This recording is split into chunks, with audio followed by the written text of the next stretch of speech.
everybody, and you are welcome to the Shabbat of this morning. This morning, we are going to have double parashot. We're having a double parashot this morning, and it's Parshot Mattot and Mas'ei. We're going to discuss these two parashot this morning. So this morning is a what? It's a double parashot, which is Mattot and Mas'ei. And just to remind us that Mattot means the tribes, while Mas'ei meaning the journey. Okay, and this morning I subtitle these two parashot. I subtitle it, "Do not be angry." Do not be angry, because I want us to understand that anger has a positive end and it has a what? A negative end. So it is both positive and negative, and we are going to see this anger of Moshe Rabbeinu. As I explained, that anger is not good, and sometimes it's good. We have to balance it up. We need to know at one point should we stop being angry, because we can understand in the Messianic writing, it said that do not allow the sun to set before you remove your anger. So it is not good for you to continue to be angry, because when you continue to be angry all your life, then you are giving the enemy, you are giving the negative side, power, strength to control you. And that is what it is not good. But sometimes, as I said, we can have a righteous anger. For example, the anger of Pinhas against evil. Alright? That is a righteous anger. Remember that Pinhas does not hate Zimri. No! We need to clarify that very well. Pinhas doesn't have any grudges. Pinhas does not have hatred towards Zimri. What Pinhas was angry with, he was angry because of idolism. He was angry because they brought in a foreign god in the midst of the Mishkan. They brought in a foreign god in the midst of Israel, and they begin to have what is called wardom in the presence of God. Remember that the Mishkan is there, and once the Mishkan is there, that is, God is there. So they are performing wardom in the presence of God, and that was the anger of Pinhas. And that such an anger is called righteous anger. Okay, it is not that he hates Zimri, that I'm going to that a plan that I'm going to murder him. No, it wasn't a murder. So we need to clarify that. Okay, it is not a murder, but it is taking vengeance. They call it, he has taken vengeance of the Lord. Okay, so we are going to discuss that this morning, just to give us a little bit of summary between the two Parshot Mattot and Mas'ei. In this parashot, we are going to discuss about anger. What is anger? We need to define that so that we can understand what I'm talking about this morning. And anger is a strong feeling of displeasure, of annoyance, or hostility. Anger is a strong feeling, it's an emotion, a strong feeling of what? Of displeasure, or something that you don't like it, you dislike it. Just like what we saw in Pinhas. You see, and it is annoying, and it is hostility. That is what anger is. And we need to understand what are the roots of anger. We need to understand the root of it. How come somebody just become angry for no reason? So the root of anger is one, fear. Is one of the root of anger. Second, pain. And third, frustration. Pinhas was frustrated for what he's seeing, what Zimri and Cosby were doing. And so he took vengeance of the Lord. Alright? That is a righteous anger. And we have another one that is a negative one, which is from the point of fear. Because you fear something. So this is what I am talking about this morning. Personally, I find anger a very difficult emotion to contend with. In recent years, it has been a difficult emotion for the people of Israel, for my people. Our historical experience as an Israelite in the past 50 years has encouraged us to use anger, to live anger, and to be anger. As a Hebrew man, I am very angry about the killing of my people in Ethiopia, which I saw and I experienced perfectly well. In Yemen, the Holocaust, angry about the enemy of Israel. I am angry about the rivals on the domestic political front. For a short time, anger can be a very good therapy. It can also be good in politics. In the long run, anger has a high spiritual cost, especially when we take the presumed righteousness or rightness of our cause as a license to become permanently angry people. That is not good. Because you say, you know what? I am this, I have the right to be angry. Then you become permanently angry all your life. That is not good. Meanwhile, if we look in the book of Mas'ei, for Parshot Mas'ei, Mas'ei closes the book of Be-Midbar, the book of Numbers.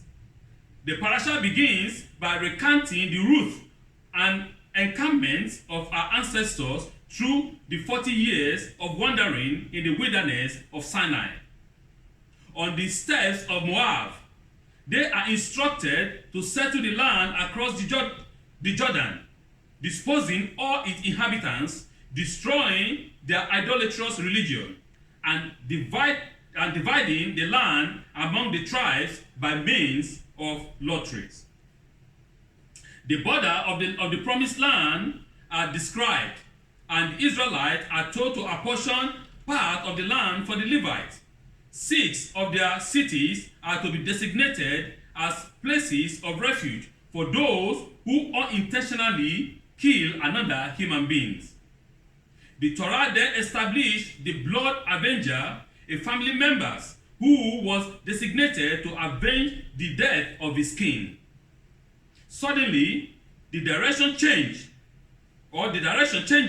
and the issue of the inheritance right of the daughter of Zelophehad was raised.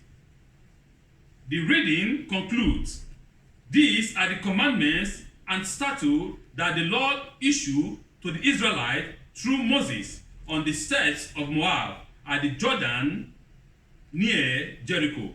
Numbers chapter 36, verse 13. That is just the summary of the both parashot that I'm going to discuss about this morning. We heard about the first time in the history, right, that a man and a woman can own land inheritance as equal. All right. You see, what the Torah is doing, the Torah is elevating the woman to the level of the man. So the woman is no longer this spare tire. You can see that through the Torah has really give power and strength to women. Just because in the world that we live now, we have what is called women power. You know, this feminists. Hey, you know, the women are being oppressed. La la la la la la. This is because they haven't read the Torah. This is because they have no idea of what they're talking about. They have no idea of what they're talking about. Because we can see, because this Jewish religion, this Hebrew religion, they oppress women. No. The Torah, the true Torah, the Torah of Moshe, actually empower women. We can see great women as a leader in Israel. Deborah, we can mention Esther, we can mention them. Great women that God used. Sarah, our mothers, that God used to bring up this great nation. So this is what I'm talking about, that the Torah gave the women the full right like a man. Remember that the two sexes were created equal. The man is not like this and the woman like this. No. We are both created equal. But what the Torah is giving us the understanding is that our roles are different. The role of a man in the family is different from the role of a woman. But the cancel culture that we have now, they want to turn that upside down. They want to put man in the role of a woman and the woman in the role of a man. Or they want to even make mess of all the things that God has created. And that is where the issue is. When you say that a woman and a woman can stay together, and a man can live together like a family, it is totally wrong. The man has his role and the woman have her own role in the family. But remember, both of them are created equal. So in the parasha Mas'ei, Mattot, we saw that lifting up of the women, that God said, okay, in this case, the women can also inherit their father's property, because before that, if a man have children and they are all girls, if the man died, his brother inherits his property. If the man has a brother, the brother of the man inherits his property, right? But now God is saying, no, that is not right. That is what injustice. So the women, the daughters of the men, have the right to inherit their father's property, right? But there is a but there. Remember, do not let us go ahead of us, of ourselves. There is a but, and the but is that the women has to marry among their clans. They must marry among their own tribe, because they cannot go and marry another tribe, because that will cause trouble. God understands that perfectly well from the beginning. And Moshe Rabbeinu is giving us this commandment. Because if I'm from Judah, right, and my daughters go and marry a person from Ephraim, and the Ephraimite man comes and says, I want to inherit the land. The land is the land of Judah, not the land of Ephraim. And then the two tribes will begin to fight. That is the issue. And God is saying, okay, no. These women, they can inherit their father's property as far as they marry the men from their own tribes, so that there will be no this fighting among the tribe, because you cannot come and claim my land, and I cannot come and claim your land. Everybody should have shalom, peace on their land. Okay, we need to understand that very well. Okay, after that being said, that is just a short introduction. Okay, that being said, well, I'm going to deal this morning only with Parshot Mattot. I want to go deep into the understanding that God is trying to teach us through Parshot Mattot this morning. Mattot teaches us something about the personal, spiritual, and communal cost of anger. In Hebrew, the book of Numbers is called Be-Midbar, in the wilderness. Even today, a wilderness is considered a good place for proving ground. In a landscape of harshness and extremes, the slave generation entered the proving ground, and through a series of tests is found unworthy to enter the promised land. The proving ground. What do I mean by the word the proving ground? Remember, God has said, you are going to enter into the promise. I've given you this land, right? But the slave generation, the one that let Egypt enter into the proving ground, that means the ground where God is going to prove them. Are you worthy to inherit the land or not? And so, through series of tests that God tested them one by one, they failed. All the tests, and they saw the hand of God. They saw God with their two eyes. They saw the power of God through on Mount Sinai, where the fire and where the mountain burned, right? And God spoke to each and every one of them through their ears. They can hear it. It is not that Moshe said, this is what God said. No. I hear what God said. Everybody heard one by one. So what is hard? Moshe is not like, okay, I'm worshiping one voodoo. No. They all heard the voice of God as a community, as a congregation, as a single soul. They all heard it. It's not that Moshe is lying. I had it very, very, very clear. So what is hard? Why don't you follow? So God proved them, God tested them, and they all failed. And so therefore God said, you are not worthy to enter the promised land. They all perished in the wilderness, including, they all died in the wilderness, including Moshe, Aaron, and Miriam. Only after 40 years will a new generation, purified and mature, emerge. Moshe, Aaron, Miriam, the leaders of the Exodus, will die before completing the journey. They all died in the wilderness.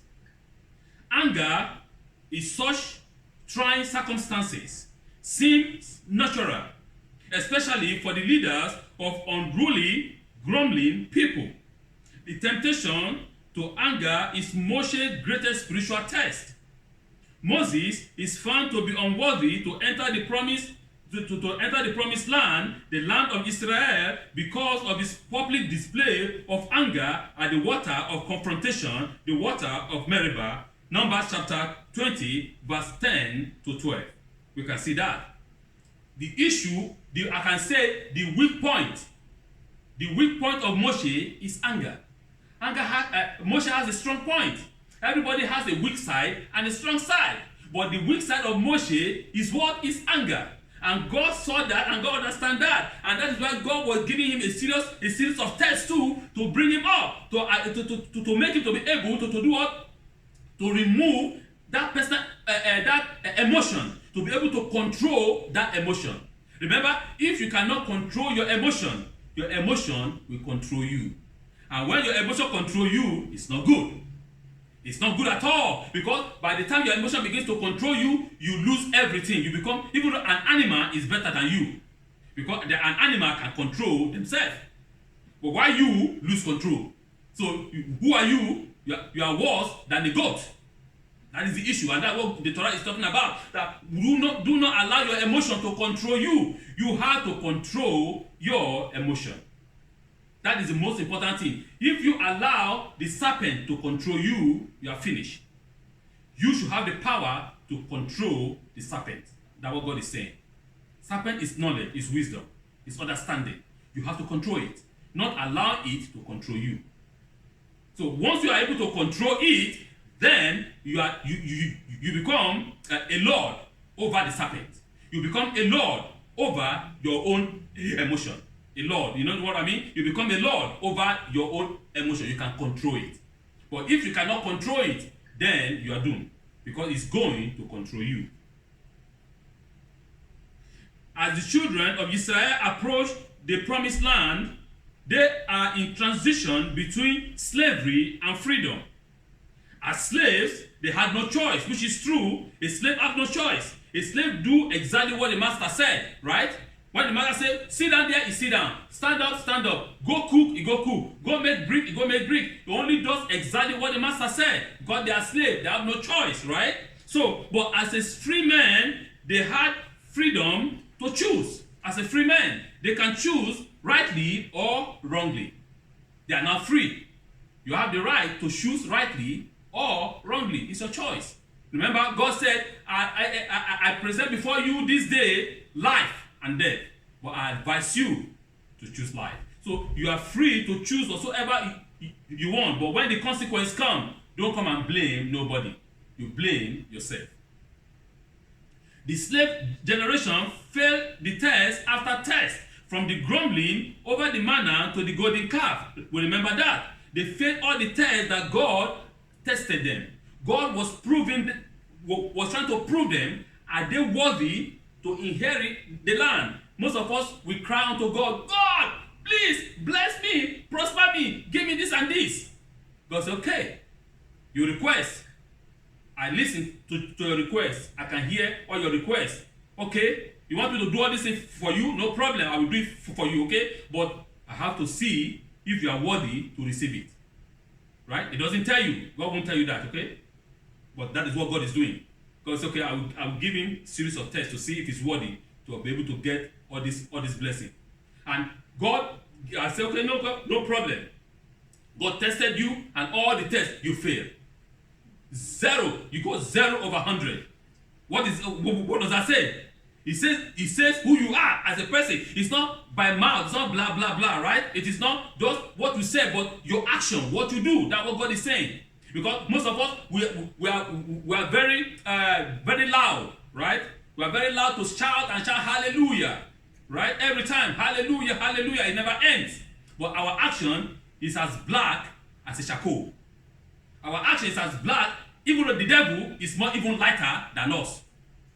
That is what I'm trying to point out. So how do you want God now to give you all these blessings that you request? And I say, oh, God is not answering my prayer. God is not answering me. And when God says, okay, I want a blessing, and God bring a man before you, right? Maybe even it's an angel you don't even know, coming like this. God, please give me $1. Give me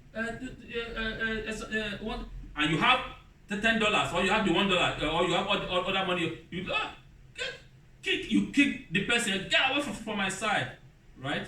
And you want God to bless you. You can't even give $1 to someone that need it in the time of need.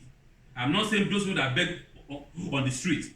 That know what I am saying. If a man is hungry, right, and you have a bread, and the man say, please, I need a bread, and you have a bread, and you cannot share your bread. Say, oh, you go pray that God will do what? God will give you a bread. How can God bless you? Because you are not, you don't want to share. But when you don't understand that when you share, that is when God multiply you, and that's when God bless you, right? So this is this is my point. This is what I'm trying to let us know or to see.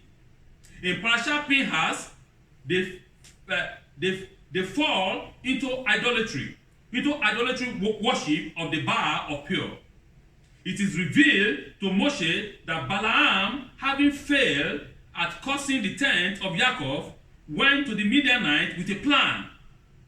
Use your women to lure the children of Israel into idolatry.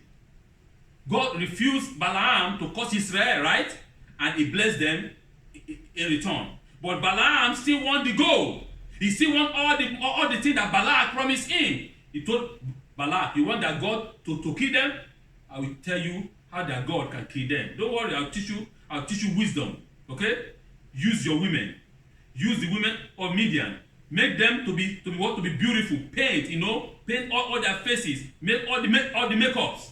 And let them seduce the Israelite men. When they seduce them, they bring them to their gods and they worship their God. Men can be controlled by this small finger. That is the problem. When our blood enters into our brain, we lose all our senses. The small finger begins to control a mighty man. That is the problem. And that plan actually worked. It worked out. And God began to slaughter them. God was angry with them because they began to worship other gods. The plague came in, began to slaughter them. And that is when Pinhas acted. That is what we call righteous anger. Righteous anger. So he stopped the plague. So we can see this evil plan, this evil man have this evil genius, this evil plan against the people of God. Because he could not cause them, he devised another means. He said, it's like, he's saying, among my people, right? They say, among my people say, if you cannot cut a tree, a tree that is very, very big, wide, big, mighty tree, right? Like mahogany, mighty tree. If you cannot cut it, or your hand cannot, you cannot destroy it. You know how to destroy it?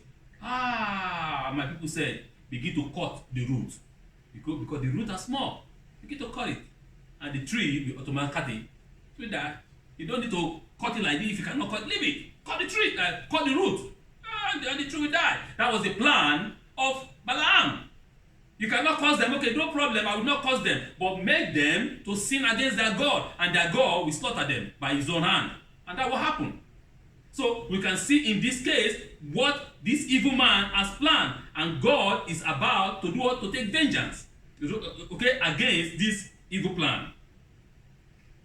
Some 5 chapters later, the story is resumed in Parshot Mattot. In Everett Fox Strong X-ray of translation, it says, Adonai spoke to Moses, saying, seek vengeance, the vengeance of the children of Israel from the Midianites. Afterward, you will be gathered to your king's people. Number chapter 31, verse 1 to 2. The conjunction of clauses implied that the order to avenge is linked to the ends of Moses' life. This is a warning to those like Pinhas who will willingly seek to be instrumental of divine vengeance. Remember, now God commanded Moshe, you shall avenge the children of Israel for the matter of Baal Peor, right? Against the Midianites. Harass them and let them know that their evil plan has been destroyed, right? Now, and immediately after that, that's when God said, you shall be gathered unto your own people. That means Moshe is going to die. God told him clearly, harass them after the battle, you are coming home. Enough is enough. See, and we are going to see the reason why God gave this statement. You see, it is very, very important because God himself, in his mighty wisdom, has tried. So the Torah said that Moshe was the meekest man on the planet.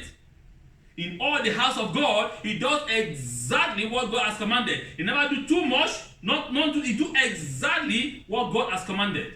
He was the meekest man on the surface of the earth. But still yet, he has his weak point. Everybody has a weak point. And that is why I thank the Lord our God for the Torah. The Torah, it gives us this clear picture of Moshe as a human being, so that me and you can relate to Moshe as a human being. Moshe is not a god, it's not a spirit, it's not a superhero. You can be Moshe if you want. I can be Moshe if I want. We can strive to the holiness, to the holiness or to the spiritual level of Moshe. That's what the Torah is telling us. That you can be like Moshe. Moshe's weak point is anger. And Moshe has his own strong point. We are all human beings. We have weak point and strong point. And so therefore, God wants us to walk on our weak point. That our weak point should not control us. That we should be able to control our weak points. But it seems like in Moshe, it's very hard. I can understand Moshe, as I said. I am a stammerer myself, and I'm always filled of anger. That is the nature of a man that stammers, or a man who is a stammerer, because they want to express themselves. They want to say something, but they cannot say it because it gets stuck on their throat, and so the emotion come over them and control them.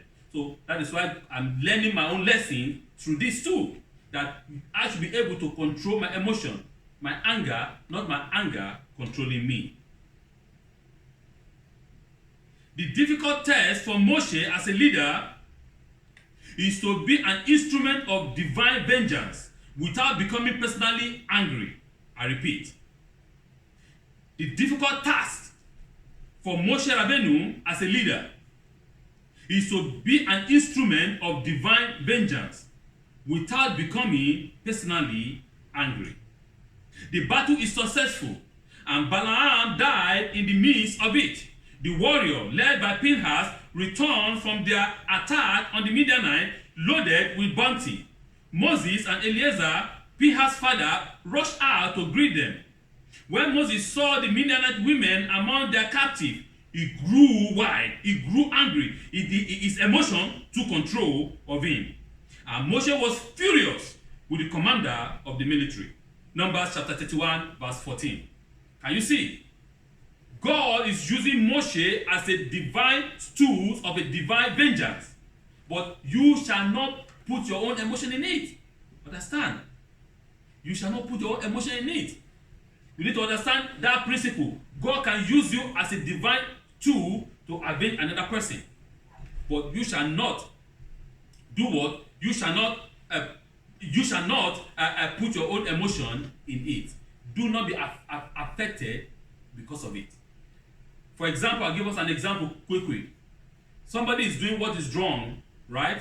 And he did evil against against a widow. Let's say, for example, a widow, right? And you have seen that this man is doing what is wrong because he has money, he has wealth, he's oppressing this widow as a woman, oppressing the children, oppressing everything. And it came to pass that one day God commanded you to do what? To take vengeance, right? Against that rich man that is oppressing the widows. God wants to use you as a what? As a tool of a divine vengeance. But you as a person, me as a person, must not allow our emotion to control us at that moment. You shall not you shall not become personally angry because of that. No. You shall do exactly what God has commanded you, and that is it. Sit down, you come and say, oh, I remember, this is a wicked man. I will go to deal with him to the end. He has oppressed the woman and her son or her children. Now it is my time to do what? To avenge, and I will go to, you begin to bring you allow your emotion, your anger to control you.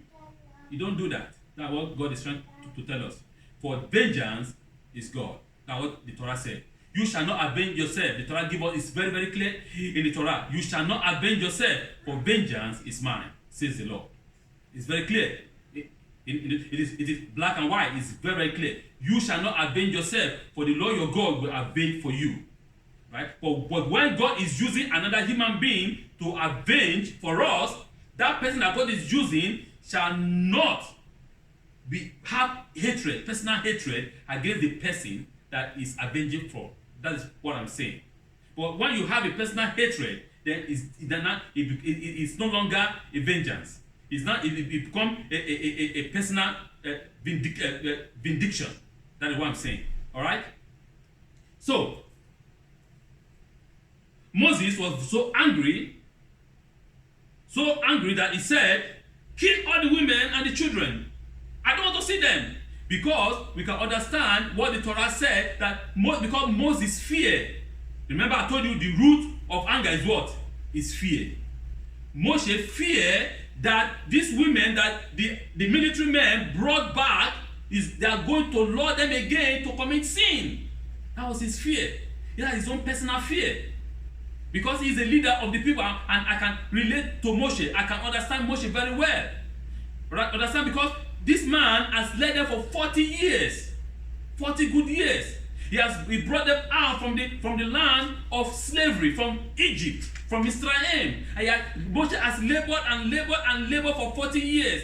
Can you imagine? You yourself, let us imagine that you are building an enterprise. You are building a business for 40 years. Right? And somebody want to come and destroy your business in a second. Of course, you won't like that.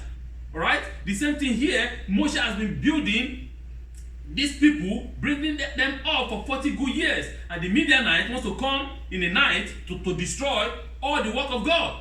Moshe, of course, Moshe has the reason to be angry. But the point is, you shall not allow that anger to take control of you. Because from the one that happened before at the water of Meribah, we heard that God said, "Go speak." Moshe became angry and he struck the stone. God didn't say strike the stone. God said speak. And then because of that, he was unable to enter into the land of promise.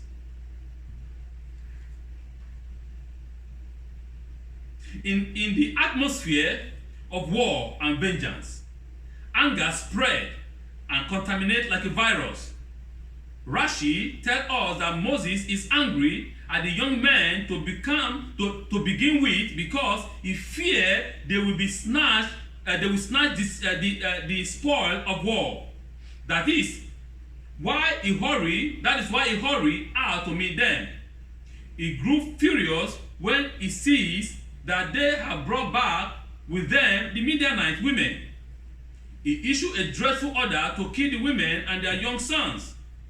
He is so angry, say Lachish, that when he gave the law for purifying the warriors and their garments, everyone who kills a person or everyone who touches a corpse, he leaves out the instruction for purifying their sword and other matter that they have touched. Eliezer filled in the gap tactfully, associating the commandment with Moses so as not to do what? To embarrass Moshe Rabbeinu. That's what I'm saying, that the anger of Moshe took control of him. He said, if a man is a prophet and he gets angry, he's no longer a prophet. If a man is a dreamer and he grows anger and allow his anger to take control of him, is less of a human being. At that time, at that moment, when Moshe was so angry and he grew wide, his wisdom depart from him, because he allowed himself to be controlled by his own emotion. And so that is why he forgot the law of God. And Eliezer, the prophet, the Kohen Gadol, came in and begins to say what God said. But he associated it with Moshe. Moshe temporarily lost his wisdom because of this anger. And this is why I'm saying, when a man is angry, he can do and undo. If a man is furious, he loses himself. As I said, an animal is better than such a man, because he's a wild animal. So once a person cannot control his own anger and his own emotion, is less of a human being. Torah is telling us we should be able to control our emotion. We should be able to control how we react into things. And I am learning my own lesson deeply. And I want you to learn a lesson from this, that the anger of Moshe Rabbeinu, that anger affected him to enter into the land of promise. We can see that it is very, very clear. And the Torah is pointing unto us that we shall learn from our fathers, for the mistakes of our leaders, for the mistake of our fathers, so that we will not repeat the same mistake. So if any one of you are here that allow anger to always take control of them, we can learn. We can see that, the anger issue is not good. You have to be able to control your own emotion. Do not allow your emotion to control you. Vengeance, even in the right cause, leaves a permanent stain and impurity that cannot easily be washed out. Anger leads us to forget our deepest wisdom. It is a symbolic that in the passage cited by Resh Lakish, Moses forget a law of purification so that Eliezer must speak on the behalf of Moshe.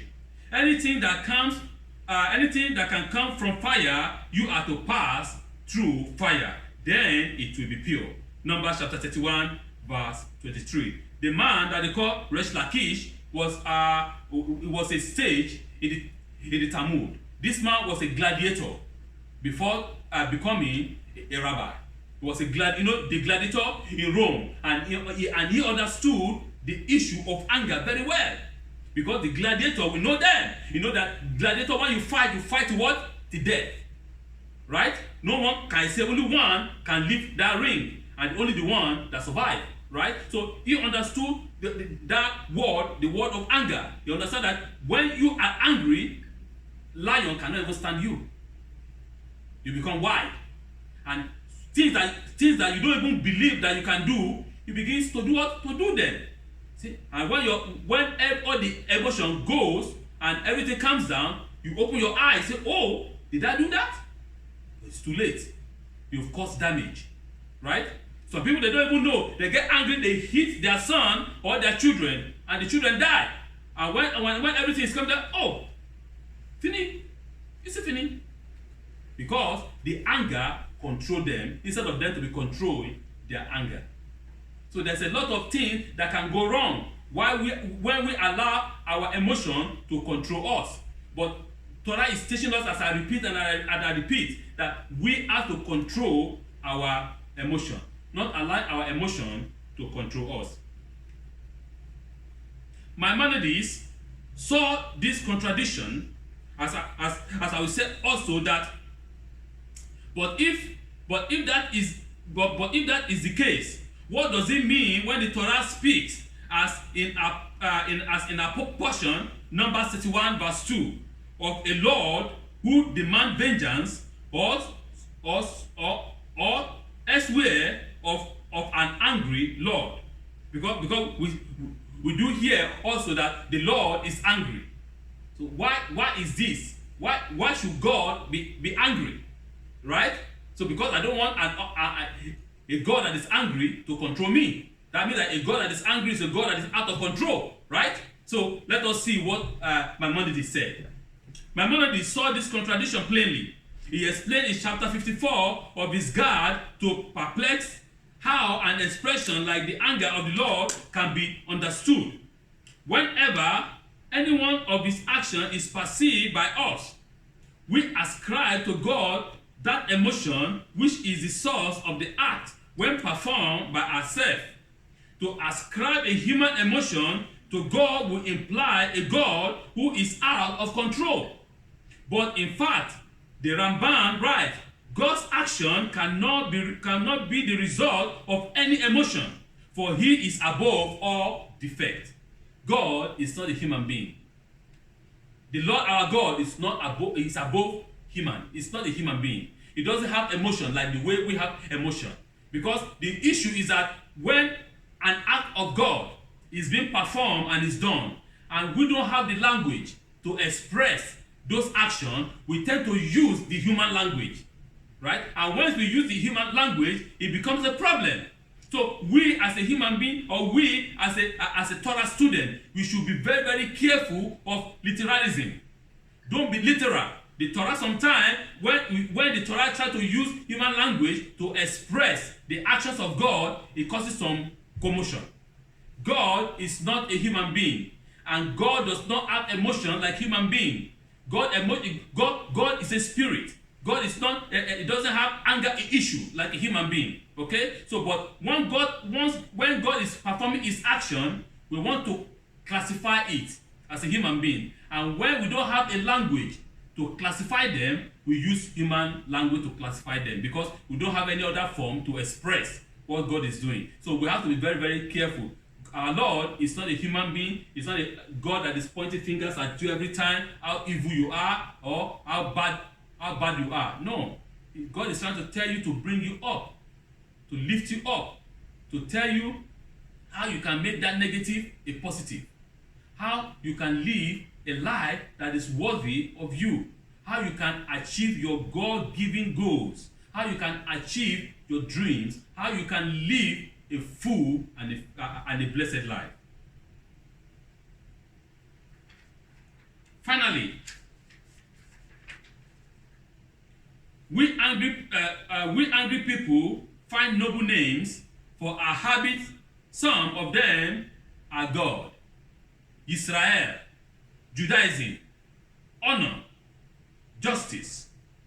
Our anger is always justified anger. Our indignation, righteous indignation. In reading Torah and life, we must struggle against an easy literalism, as I said, and never more so than when we are tempted to believe that our indignation is a righteous indignation. Maimonides is right to insist that God does not have human emotions. Whatever an angry God means and is required study, we must remember that an angry person is not better than a fool. An angry person is not better than a fool. A fool is a person that knows nothing. He does anything that he wants on his own. He's moved by wind to and fro. He cannot decide what he wants. As a fool. And an angry person is not better than that. So Maimonides gives us this understanding. The God of our fathers, the God that we serve, is not a human being that has emotion, that is angry and point. No, it is not. So we have to be able to understand that once we can, because we are this selfish, self-righteous. You know, my anger is my anger is they call it righteous anger. No. Try to take control of your anger. When God used you, as God used the Israelites, as it was as a divine tool of divine vengeance, we should not do what? Put our own emotion in it. Yes, I understand Moshe. Moshe was angry because the Midianite caused Israel to sin, and thousands of Israelites were slaughtered. Thousands of Israelites died because of the plague. I can understand where Moshe is coming from. But God is telling us also that yes, we cannot have a personal hatred against any man, against any woman, against any person. No. If God used you as a divine vengeance, as a tool of vengeance, you do exactly what God has commanded you and you live. You should not have personal hatred against a person. And I repeat myself again. Pinhas has no personal hatred against Zimri. No. What he hates was the action that he's performing in the presence of God. And that was what causes it, called it the divine vengeance. The divine, a righteous anger. So we need to be able to understand that. But in the case of Moshe was angry personally. He became frustrated because why are you bringing these people again? I told you to go and kill them as commanded by God. But God didn't say, God said, harass them, right? God didn't say, kill all the women and the men. Technically, we will see that the commander of the army were doing what God has commanded them. God said, go and harass them. God didn't say eradicate them completely, right? He didn't say kill all the women and the men. So the commander were doing exactly what God is saying. No, that is it. But Moshe, because of the frustration, because of the fear that these people will allow, these people might again entice Israel to fall. I told you the root of anger is one of the root is fear. And Moshe feared this. He's afraid that these Midianite women will cause Israeli men to fall again. So therefore, he wants them eradicated, plus their children. And it was done. So that is why I'm saying, take control of your fear. Say, no fear. For God is with us. No fear. Once you can take control of your fear, I understand the point of Moshe and where it's coming from, but we have to be able to control our emotion individually and collectively so that we will not be damned with it. Moshe emotion control him, and his emotion does not allow him to enter into the promised land. And as I said, may we, all of us, by the grace of God, by his power and by his strength, be able and be welcome to the Garden of Eden. May we take control of our actions, our emotion.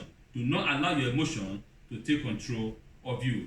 That will be the end of the book of the Sefer Be-Midbar, or the book of Be-Midbar, the book of Numbers. At the end of every book, we do say, Hazek, Bene, Hazek. Be strong, and be strengthened. May God continue to strengthen us and bless us and keep us, and may we continue to find the shalom of the living God.